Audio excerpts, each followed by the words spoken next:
Voilà. Hop, donc interview Pat Fontaine de XYZ deuxième partie. Donc je t'ai coupé parce qu'on arrive à la fin de la session. Tu disais que Terry, en fait, il chantait bien, mais qu'il n'écrivait pas les paroles, que c'est toi qui t'en occupais. Est-ce que tu voulais rajouter quelque chose Voilà. là-dessus? Tout doucement, moi, je me suis rendu compte qu'en fait, j'étais pas tellement musicien, moi. J'étais plutôt, je sais pas, je lisais beaucoup. Je me rappelle, j'étais un big fan de Boris Vian. Ouais. Et, et, et, et c'était Boris Vian, même, je lisais beaucoup de trucs un peu comme ça, avec Boris Vian, c'est un type, ou même Jacques Brel, je me rappelle de Jacques Brel, tous ces gens-là qui sont vraiment extraordinaires, quoi. Les trucs, il y a un truc aussi qui m'a fait qui m'a fait un peu d'influence, et très honnêtement, je sais pas si tu te rappelles de ce groupe qui s'appelait Magma. Oui, oui, mais ils existent encore. Christian Vander, le batteur, un Français, je crois. Oui, je Et les ai vus alors en concert, lui, oui. ah oui, ah ouais, tu vois, bah alors lui, un peu fou, mais bien. Euh, il avait inventé un langage, en fait, plus ou moins. Oui, Je crois qu'il chantait même, il chantait dans un espèce de langage qu'il avait inventé lui-même. Et j'ai toujours, je trouvais ça, c'est très intéressant quand tu chantes. Qu'est-ce que tu chantes en fait? Tu chantes des paroles, mais ça veut dire quoi ça? Alors, Thierry, lui, il chantait un peu ce que je lui donnais, mais ça l'intéressait pas tellement the meaning, la significance, signification. the meaning. Oui, voilà, le meaning of the words, ça l'intéressait pas tellement. Alors, il me donnait carte blanche, quoi. D'accord. Ce qui est intéressant, c'est en fait, il y a beaucoup de groupes qui font comme ça. Par exemple, Roger Daltrey Oui, et Pete Townsend, The Who. oui. Roger Daltrey, il n'écrit pas du tout. Il n'écrit pas du tout. Et Elton John, Elton John, ça, c'est un des mieux, des mieux, mais il ne s'écrit pas les paroles. C'est pas un parolier. Alors je me suis toujours dit, pourquoi si eux, ils peuvent le faire, nous, on peut le faire aussi. Donc j'écrivais de plus en plus, toujours un peu Jacques Brel, Boris Vian, Jacques Kerouac. Et j'étais beaucoup plus branché sur les écrivains que sur les musiciens, en fait. D'accord. Euh, ce qui est un peu triste, c'est qu'à l'époque, on avait une maison de disques américaine, bien entendu, et à l'époque, c'était tout sex, drugs and rock and roll. Donc, chaque fois que je présentais des paroles un peu plus compliquées ou un peu plus intellectuelles, on me disait non, non, laisse tomber, c'est pas possible, pas possible. Faut que ça soit sex, drugs and rock and roll. Donc, c'était un peu frustrating, if you will. Ben, c'est comme ça la vie. Hein. Au bout d'un moment, j'ai commencé à écrire un peu des trucs un peu plus compliqués, un peu plus intéressants, quoi. Mais au départ, c'était vraiment très simple. Il fallait que ça soit très, très simple. Mais c'est comme ça qu'on a commencé. Donc Thierry s'est rendu compte qu'il avait besoin de moi. Et moi, je me suis rendu compte, en fait, j'avais besoin de lui parce il était beaucoup plus chanteur que moi. Moi, je suis un chanteur assez mauvais, très mauvais, en fait, très, très mauvais. Et donc, cette association s'est faite un petit peu d'une façon naturelle. D'accord. Alors du coup là, ça me fait penser à quelque chose. Bon, je fais un petit bond en avant dans le temps, mais est-ce que par la suite, il y a eu certains textes dans XYZ que tu as pu faire ou qui parlaient de sujets autres que le sex, drugs and rock'n'roll ou ça a toujours été vraiment basé là-dessus?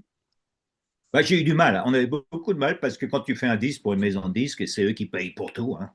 D'accord. Ils analysent un petit peu tout. Alors, ils viennent dans le studio, ils écoutent, ils demandent les paroles, ils lisent les paroles et tout.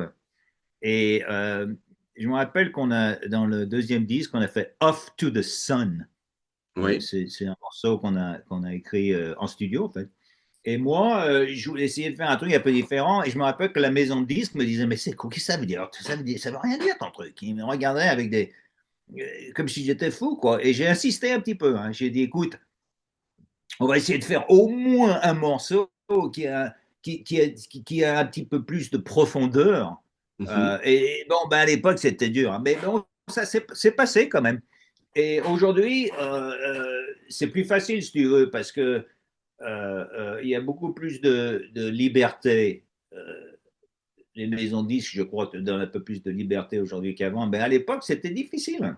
C'était Hmm. pas facile. Il voulait vraiment un truc précis et tu pouvais pas deviate de ce qu'ils voulaient. Mais d'un autre côté, c'est eux qui payaient, hein. Alors, quand t'es salarié, plus ou moins, il y a toujours un patron, hein.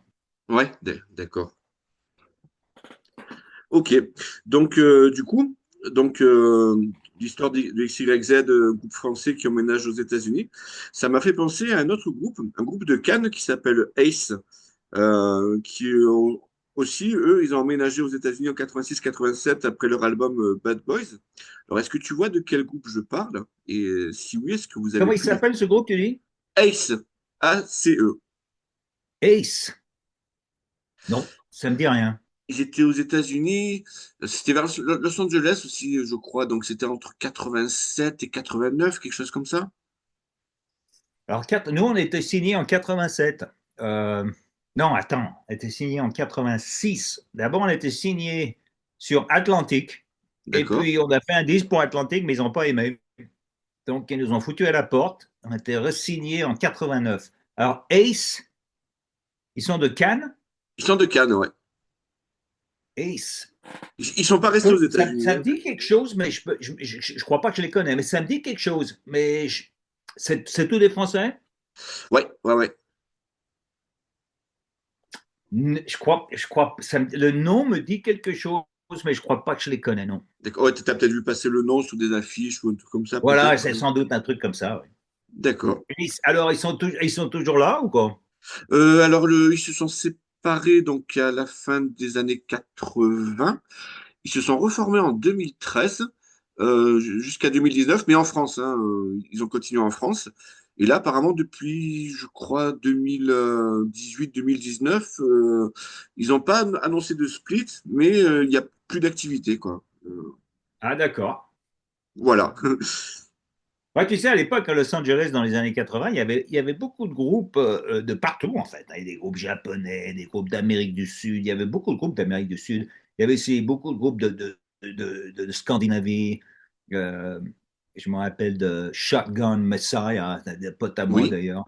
Il y avait des groupes, il y a des groupes de partout, en fait. Beaucoup de groupes allemands, il y avait beaucoup de groupes italiens, beaucoup de musiciens italiens qui sont venus. Les Français, pas tellement. Je me rappelle d'un truc qui s'appelle Shaking Street. oui. Je me rappelle de ça, c'était une chanteuse française. Fabienne Shine. Je crois que tu as raison. Et il y avait un moment ou deux où on parlait un petit peu d'elle, un petit peu, oui. Et puis quoi d'autre qui avait qui était français un peu j'avais des copains à moi qui étaient français, mais ils étaient canadiens français, c'est-à-dire que c'était pas vraiment des Français, mais ils parlaient français. Je crois peut-être que le premier bassiste de LA Guns Oui, était français. Et puis tu as aussi, il y avait sur la côte est, il y avait Bruno Ravel, oui. le bassiste de Danger Danger, Hmm, qui était français, dont on parlait souvent français. On a tourné avec eux, d'ailleurs, on parlait français dans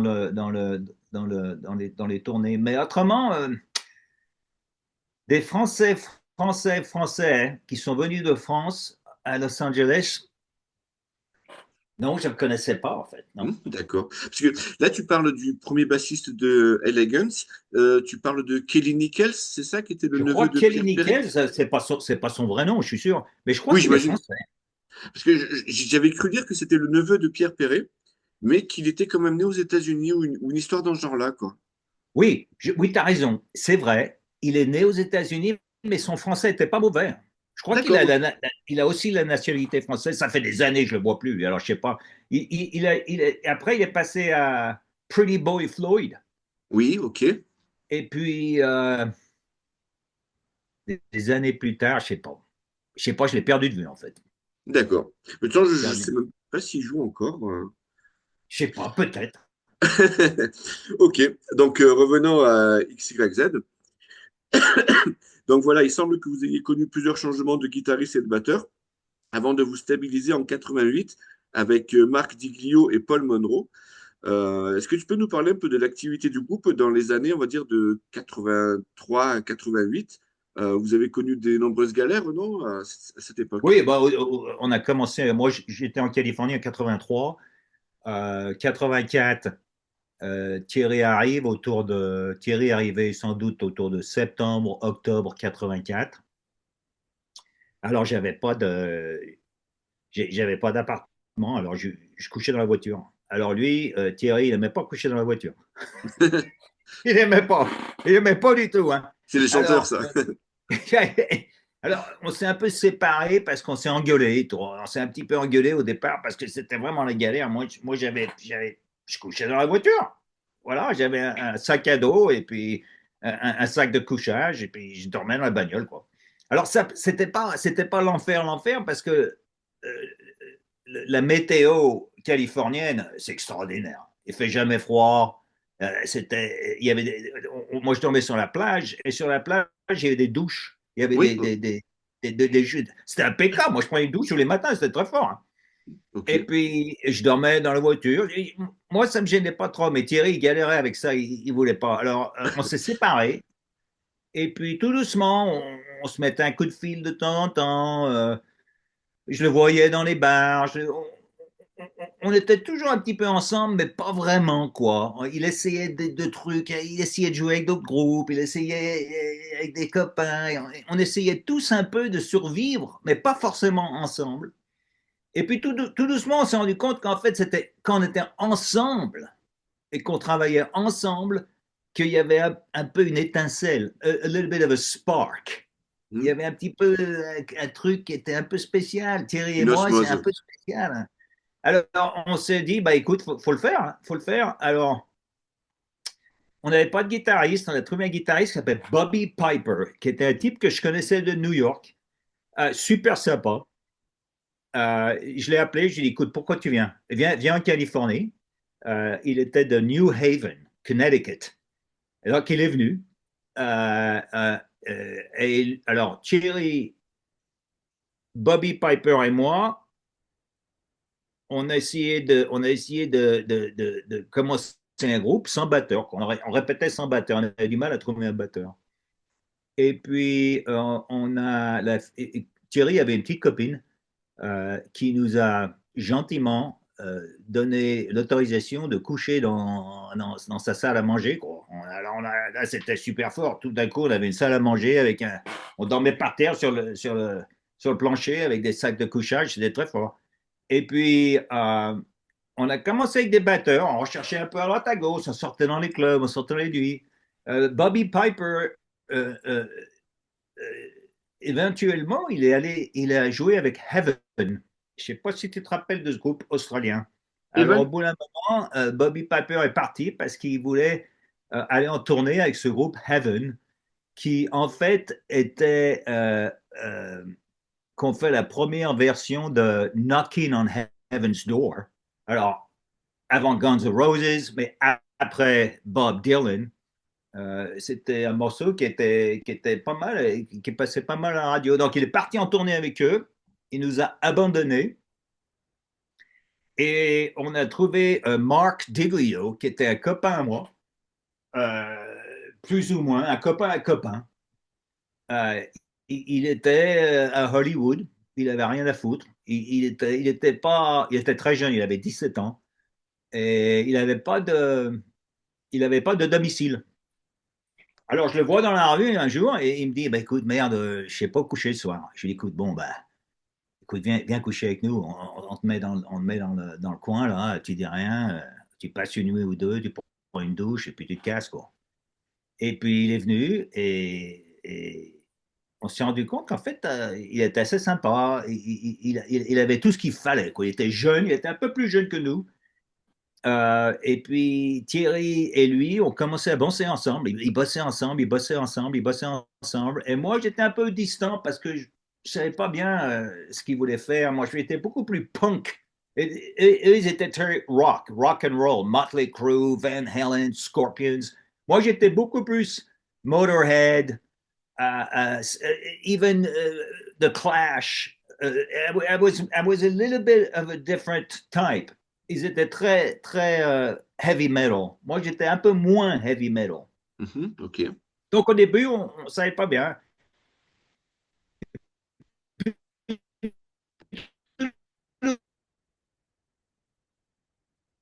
Ah, ah ça commence à bugger. Un peu plus tard, euh, un type qui s'appelait Joe Perfume et qui était qu'on a, je sais pas, on a dû le trouver dans une boîte de nuit. On traînait dans les boîtes de nuit tous les soirs. C'est comme ça qu'on rencontrait les gens. Et puis tout doucement, on a essayé Alors au départ, on n'avait pas assez d'argent pour se permettre une salle de répétition. Donc on répétait un peu où on pouvait, quoi. On répétait dans la voiture des fois. Alors moi j'étais devant, Thierry à droite, derrière il y a le batteur qui tapait sur le siège, et puis Marc et la guitare elle passait par la fenêtre, et on répétait dans la voiture, quoi. C'est tout ce D'accord. qu'on avait, quoi. Et puis tout doucement, on s'est commencé à se démerder, à trouver des petits boulots à droite, à gauche, à économiser un petit peu. On pouvait se permettre une salle de répétition. Et puis, quand tu commences à répéter, tu commences à te connecter avec tout le monde. Tu sais, il y avait Warrant, il y avait Poison, il y avait Faster Pussycat. Tous ces groupes, on répétait tous ensemble dans cette espèce un espèce de bâtiment abandonné qui appartenait d'ailleurs à Ronnie James Dio. Ok, Et d'accord. c'est un peu comme ça que ça a commencé. Alors, Dio, c'était un type extraordinaire. Il était très, très helpful. Il essayait d'aider tout le monde. C'est un type au cœur d'or et il essayait de nous aider. Il nous donnait des équipements, il nous donnait des trucs, des amplis, des guitares, des machins. Il essayait d'aider tout le monde. Donc, il y avait tous ces groupes un peu qu'on connaît aujourd'hui, mais à l'époque, personne ne les connaissait, quoi. Guns D'accord. N' Roses, Poison, Warrant, Dio. On était tous un peu dans ce bâtiment abandonné, plus ou moins, où on répétait. Et c'est comme ça qu'on a commencé à faire des connaissances, plus ou moins. Alors, Paul Monroe, euh, on l'a rencontré dans ce bâtiment. Il traînait un peu. Ce bâtiment aujourd'hui, il est toujours là d'ailleurs. Il s'appelle Guitar Center. C'est sur Sunset Boulevard. C'est un bâtiment maintenant qui est un petit peu touristique, mais à l'époque, c'était un peu abandonné. Et on y allait, il y avait l'électricité, machin, et puis voilà, on répétait. Et on rencontrait tout le monde. Tout le monde y passait. Tout le monde y passait. Et la plupart du temps, en fait, il y avait des espèces de canapés pourris à l'intérieur. Il y a des gens qui dormaient. C'est un truc, les années 80 à Los Angeles, c'est difficile à se rendre compte, mais c'était très, très bohémien, quoi. Très, très bohémien. Il y a des gens qui couchaient par terre, de la drogue, des machins, des trucs, de l'alcool dans tous les sens, des bouteilles de whisky partout. C'était vraiment un truc de fou, quoi. Mais c'est comme ça qu'on a commencé à rencontrer les musiciens. Qui venait du monde entier, en fait. Paul, il venait de New York. Donc, on avait Paul de New York, Mark de New York, de Connecticut. Thierry et moi, on était français. Et bien qu'au départ, c'était pas facile, on avait un sens, si tu veux, de se trouver au bon moment, au bon endroit. Et je crois que ça, c'était très important. On savait il se passait quelque chose dans les années 80 à Los Angeles. Il y avait tous ces groupes, il y avait une espèce de créativité énorme. On avait l'impression qu'il y avait quelque chose qui se passait. Moi, je me levais le matin et je l'ouvrais les rideaux et de ma fenêtre, je voyais le Hollywood sign. Et je me disais, merde, on est à Hollywood, c'est maintenant, quoi. C'est maintenant. On avait un sens un peu miraculeux, en fait, de coïncidence euh, énorme. C'était maintenant ou jamais, quoi. C'était maintenant ou jamais. Now or never. D'accord. Et du coup, je voudrais revenir sur un petit détail, puisqu'en fait, tu en as parlé plusieurs fois, mais cette voiture, ça avait l'air d'être un peu le cinquième membre du groupe. Ah C'était oui, quoi alors comme cette voiture, voiture? ben, c'était une Chevy, Chevrolet Nova. D'accord. C'était 1973. C'est une vieille bagnole, hein. Alors, il n'y a pas de fenêtre. Il n'y a pas de fenêtre sur le côté. Il n'y a pas de fenêtre sur le côté gauche. C'est-à-dire qu'on pouvait permettre de jouer de la guitare parce qu'il n'y avait pas de fenêtre. Le problème, c'est que quand il commençait l'hiver à Los Angeles, il ne fait jamais super froid, mais il fait froid quand même un petit peu. Donc, D'accord. l'hiver, c'était un peu dur. Mais j'ai gardé cette voiture pendant des années et des années. En fait, elle était dans mon garage pendant des années. Et puis un jour on partait en tournée, je crois. Et je voulais la garer ailleurs parce que Los Angeles, pour se garer, c'est une catastrophe. Et puis, je me suis fait arrêter par la police. Et puis, j'avais pas de plaque d'immatriculation, machin. Voilà, confisqué, la fourrière, elle est partie. Ah ouais, t'as même pas pu la vendre ou quoi que ce soit, quoi. J'aurais pu la vendre, j'aurais pu la vendre. Pas cette voiture, mais merde. Alors, à l'intérieur de la voiture, les Chevrolet, à l'époque, c'était pas des sièges individuels, c'était un banc. Donc, on pouvait dormir, toi. Tu te rappelles ces voitures-là? Il y avait pas de, on n'avait pas de ceinture de sécurité, rien du tout. C'était juste un banc comme ça. Et puis, les voitures américaines sont beaucoup plus grandes que les voitures françaises. Donc, on pouvait dormir. C'était pas mal, en fait. D'ac- D'accord. Et du coup, il y a aussi une question qui me vient à l'esprit, parce que tu parlais pas mal donc des groupes genre Poison, Faster Pussycat.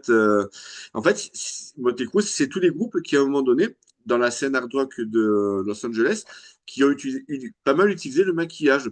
Mais il me semble que du côté de XYZ, vous n'êtes jamais tombé dans ce travers-là.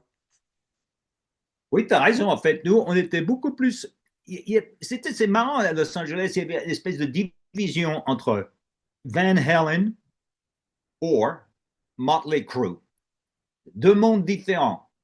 Et nous, Motley Crue, c'est les cheveux noirs avec le maquillage. Et Van Halen, c'est plutôt les cheveux blonds, sans maquillage. Alors, nous, on a décidé que musicalement, on était plus proche de Van Halen D'accord. than Motley Crue. Et on a décidé assez tôt, on a décidé non, on va pas faire le maquillage, on va juste faire les blousons de cuir et tout ça, le machin, les cheveux longs, les cheveux blonds, mais on a toujours décidé que la musique, pour nous, c'était plus important que le look. Hmm. On a décidé ça au départ. D'accord. Alors, je reprends la suite des questions. Donc, pour sortir le premier album, il semble que vous ayez été repéré par Don Dokken, qui en sera le producteur. Est-ce que c'était un petit peu comme un rêve de gosse qui se réalisait à cette époque? Ah ben ça c'est extraordinaire. Alors, j'ai un copain à moi qui est italien d'ailleurs, qui un jour me dit, écoute, donne-moi une cassette. J'ai un copain qui bosse à une maison de disques. Alors, je lui donne une cassette. Et puis, 2, 3 jours plus tard, on a un coup de fil. Et quelqu'un qui nous dit, écoutez, j'ai votre cassette, là, j'ai reçu votre cassette, démo, c'est pas mauvais. Est-ce que vous voulez, est-ce qu'on peut, venez dans nos bureaux, on va discuter. Alors, on y va. C'est une maison de disques. Ils avaient beaucoup de groupes à l'époque. Ils avaient The Cramps, Poison, Motley Crue, tous ces groupes assez connus. On disait, putain, mais merde, ça c'est fort. Et puis, ils nous ont rien dit. Ils ont dit, oui, on est bien, mais bon, on va voir. Est-ce que ça vous ennuie qu'on vienne en répétition? Bah, nous, on a dit, non, vous pouvez venir. Venez en répétition. Et puis, ils arrivent avec Don Dokken. Et on se dit, putain! Et alors, Dan Dokken, c'était un peu le héros de notre années 80, quoi. Il était à la radio tous les jours, George Lynch. Dan Dokken, c'est extraordinaire. Et ce qui est marrant, parce que maintenant, Thierry joue avec George Lynch. Oui, j'ai lu ça, oui. Ouais, c'est assez fort. Alors, Dan Dokken, il arrive en répétition, super sympa. Et on est tous là un peu avec les yeux comme ça. On disait pas grand-chose. On était un peu shy. Et puis, on a joué 2, 3 morceaux. Et puis, il a pris le micro, il a pris mon micro à moi. Et puis, il a commencé à chanter avec nous. Et peut-être, j'arrivais pas à y croire. Et puis, tout doucement, on est devenus un petit peu copains. Alors, après la répétition, j'ai dit, ben, écoute, passe à la maison. Viens bouffer des spaghettis chez nous. Alors, on bouffait des spaghettis tous les jours, hein. Alors, il est D'accord. venu à la maison, on lui a fait des spaghettis. Et puis, je crois qu'il a bien il a bien aimé les jeunes filles qui nous entouraient. On avait toujours des jolies filles à la maison et oui, ça a commencé comme ça, quoi. Ben alors, D'accord. je vais te dire, dans Duncan, tout doucement, euh, il est c'est un type qui est brillant, brillant. Il est très, très doué. Il peut s'asseoir avec une guitare et t'écrire une chanson en 2 minutes. Il est Ok. très, très fort. Il a une bonne voix. Il a une voix assez aiguë, mais moi, ça ne me déplaisait pas du tout. Mais alors, il était très versatile. Très, très versatile et prolifique. Prolific. Il écrivait une chanson comme ça en 2 minutes. Il était très, très fort. Alors, il ne nous a pas forcé à quoi que ce soit. Mais il a pris nos morceaux et puis il l'a changé un peu plus court, un peu moins long, un peu plus de ça. C'était pas vraiment un changement énorme, mais il a fait des changements quand même assez significants. D'accord. Donc du coup, voilà, j'ai cru comprendre que l'enregistrement, il s'est pas très bien passé entre Don et Terry, parce qu'il avait encore l'accent français et que Don Dokken, il avait refait des backings. Puis d'après ce que j'ai compris, en studio, vous l'avez un petit peu rendu fou, ou alors c'est... Oui, bah tu sais, le studio, c'est un truc de. Quand tu fais un disque, ça prend quand même 3 mois, 2, 3 mois, quoi, peut-être un peu plus des fois. Et puis, tous les jours, tous les jours, tous les jours, tous les jours, un jour ou l'autre, tu t'engueules, hein. Et ça, je m'engueulais avec Dan Duncan sans arrêt. Thierry s'engueulait. On s'engueulait tous, hein. D'accord, Parce qu'il y a aussi une espèce de sentiment que, une fois que c'est fait, c'est fait. Tu ne peux pas changer. Une fois que tu as enregistré et que c'est fait, et le producteur dit OK, c'est fait, ben, c'est c'est très difficile d'accepter. C'est fait. On ne peut pas le changer. Et ça, ça cause un peu des frictions. Donc, Thierry avait un petit peu un accent à l'époque. Maintenant, son accent est très bien, mais à l'époque, oui. Et on avait des gens qui venaient au studio pour nous aider. Alors, dans le Duncan, ce qui était fort, c'est qu'il était copain avec tout le monde. Alors, par exemple, il avait invité Glenn Hughes oui. euh, au studio. Et Glenn, tous les jours, venait et puis je bossais avec lui, quoi. Et Glenn, il me disait, mais tu sais rien faire, toi. Fais-moi voir, fais-moi voir. Alors, Glenn, qui est une légende depuis Deep Purple, quoi. Une légende qui il me faisait voir comment il fallait jouer de la basse, quoi. C'est extraordinaire. Et puis, alors, on avait aussi euh, John Norm, De le Europe, ouais. guitariste de Europe, qui est un type super sympa et qui est très très fort, et qui nous aidait aussi à écrire. Et parce qu'on était gamins, on était jeunes. On avait quoi? On avait 25 piges. Et puis, on avait des gens qui venaient comme ça, des gens qui passaient et nous aidaient un petit peu. Alors, Don Duncan, il appelait quelqu'un au téléphone, ils arrivaient 2, 3 jours plus tard et on passait la journée avec eux, ils nous faisaient voir tout. C'était une époque extraordinaire, hein, extraordinaire. Je me rappelle je m'asseyais comme ça dans le canapé avec Glenn Hughes et je disais, putain, mais comment c'est possible que je sois assis en ce moment avec le bassiste de Deep Purple? C'est fou, quoi. Mais c'était une époque, à Los Angeles, c'était extraordinaire. Extraordinaire. Les gens cédaient. Les gens étaient très, très desire to help. Tout le monde on avait ce sens de belong. Oui, c'était un truc extraordinaire. Hollywood dans les années 80, mais alors, extraordinaire. Extraordinaire. C'est plus comme. Ah, maintenant, c'est fini, ça. Ça n'existe plus. Ouais, c'est marrant parce que d'un point de vue extérieur, on aurait pu penser qu'entre tous les groupes de la scène air metal, tout ça, ça se tirait pas mal dans les pattes, mais en fait, alors du coup, pas du tout, quoi. Non, non, on était toujours. Écoute, très honnêtement, il y a des gens extraordinaires. Brett Michaels, from Ouais, Poison, extraordinaire. Il aidait tout le monde. Jenny Lane, Warrant, Rest in Peace, extraordinaire. Ces gens-là, c'est toujours des aidés. Oh, tiens, j'ai un numéro. Tiens, bah, tiens, je te prête du matériel. Tiens, bah, t'as pas de guitare. Bah, prends ma guitare. C'était quand même, il y avait un petit peu une compétition, bien sûr, mais on s'aidait beaucoup. On s'aidait beaucoup, beaucoup, beaucoup. D'accord, ah, ben, c'est intéressant. Ok, donc outre l'aspect donc voilà des backings vocales, alors musicalement voilà sur l'album, je pense par moment à Dokken, donc voilà comme tu le disais apparemment il a un petit peu aidé à la composition. Alors j'ai cru comprendre aussi que Marc Ziglio et Paul Monroe ils sont arrivés très peu avant l'enregistrement et qu'ils n'ont pas trop participé. Euh, et là tu me dis qu'il y a aussi pas mal d'invités.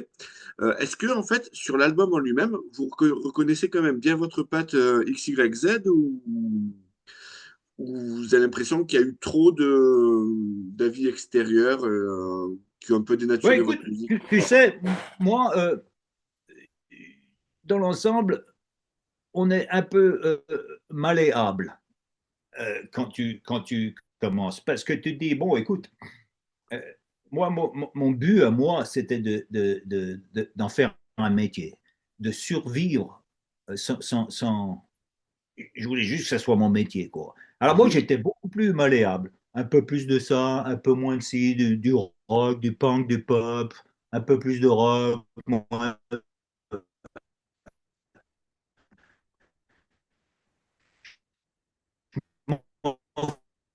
foutais et je voulais au moins vivre, payer mon loyer et bouffer tous les soirs. C'était tout. Donc, j'étais pas très déterminé, coincé dans mon truc. J'étais très malléable. Thierry, il était un peu moins malléable. Mais dans l'ensemble, tu sais, quand tu rencontres des musiciens à Hollywood dans les années 80, être malléable, c'est très important.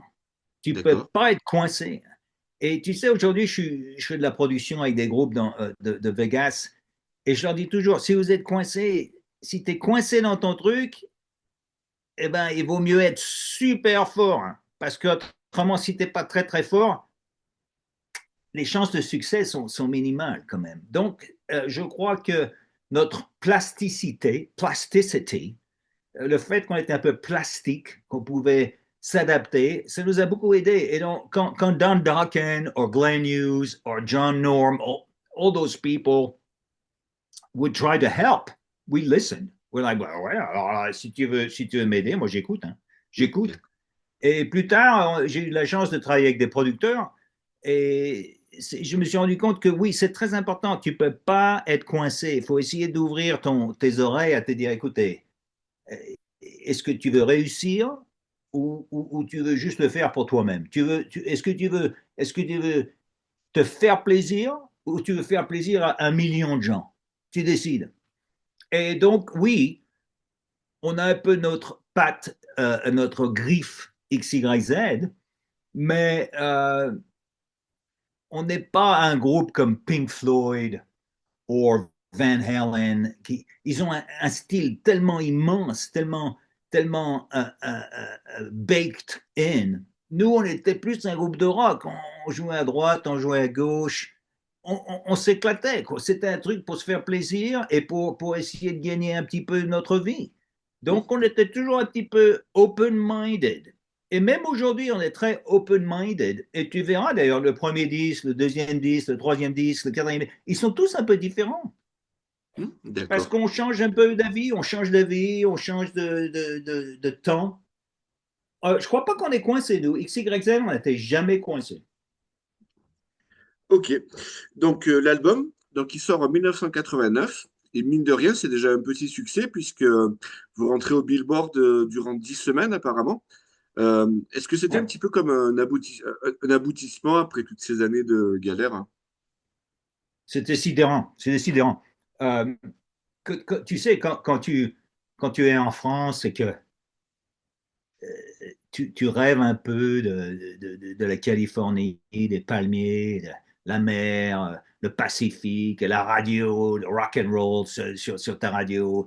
Et puis, tu en rêves, tu en rêves, tu en rêves. Et puis, 2, 3 ans plus tard, tu te trouves là, dans ta voiture, et ta chanson passe à la radio. C'est un truc fou, quoi. Alors, la première fois que j'ai entendu la chanson à la radio, je conduisais, je me suis arrêté, j'ai failli faire un accident d'ailleurs.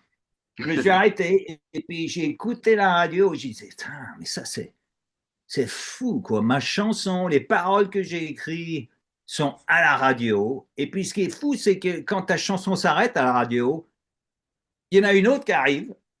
Et c'est une autre qui est aussi très très bonne et très très bonne. Et tu te dis, mais merde, je fais partie de ce truc, quoi. C'est fou, quoi. Et très honnêtement, quand tu es en France, quand j'étais en France, euh, mon rêve, il était beaucoup plus simple. Mon rêve, c'était de partir en Californie, de jouer dans un groupe, survivre pendant 5, 6, 10 ans, et puis éventuellement retourner en Europe quand c'est fini, quoi. Et le fait que ça a été beaucoup plus sérieux et beaucoup plus, euh, euh, comment on dit en français, beaucoup plus remunerating, Oui. beaucoup plus, euh, Professionnel? voilà, peut-être. C'est un truc extraordinaire des fois, mais alors moi, je suis beaucoup plus optimiste dans l'ensemble que Thierry, mais on en parle souvent. Thierry me dit toujours, oui, mais on aurait pu faire ci, on aurait pu faire ça. Oui, mais moi, mais Thierry, mais tu te rends compte, ce qu'on a fait, c'est quand même pas mal. On est venu ici, on a survécu, on a bouffé, on a gagné un peu d'argent, on a tourné dans le monde entier. On a vendu des disques. Mais c'est un truc de fou, ça. Parce qu'aujourd'hui, très honnêtement, quand je bosse avec les groupes, des adolescents, je ne sais même pas quoi leur dire parce que le métier est complètement différent aujourd'hui. Tu ne peux pas faire ça. Je ne sais pas comment c'est pas possible parce que comment tu fais? Il n'y a pas de maison de disques, il n'y a plus de rock. Pratiquement, la rock musique, c'est un truc qui n'existe plus vraiment, quoi. Il y a des groupes, des petits groupes de jeunes qui le font, mais il n'y a pas de groupe de 16-17 ans qui le font comme nous, on le faisait. Moi, quand je suis arrivé en Californie, j'avais déjà 20 ans, mais Thierry est un peu plus jeune. Marc DiGio, il avait 17 ans. Quoi. On était vraiment des ados, plus ou moins. Quoi. Et je crois qu'aujourd'hui, ça serait difficile à faire. Je sais pas. Ouais, on peut pas prédire, hein. Ok. Donc, par contre, ouais, je te propose qu'on refasse une petite coupure. On arrive à la fin. Ok, très bien. Et je te renvoie un lien dans 5 minutes à peu près, quoi. Ok, impeccable. Ok. Allez, une petite pause. Ciao, ciao.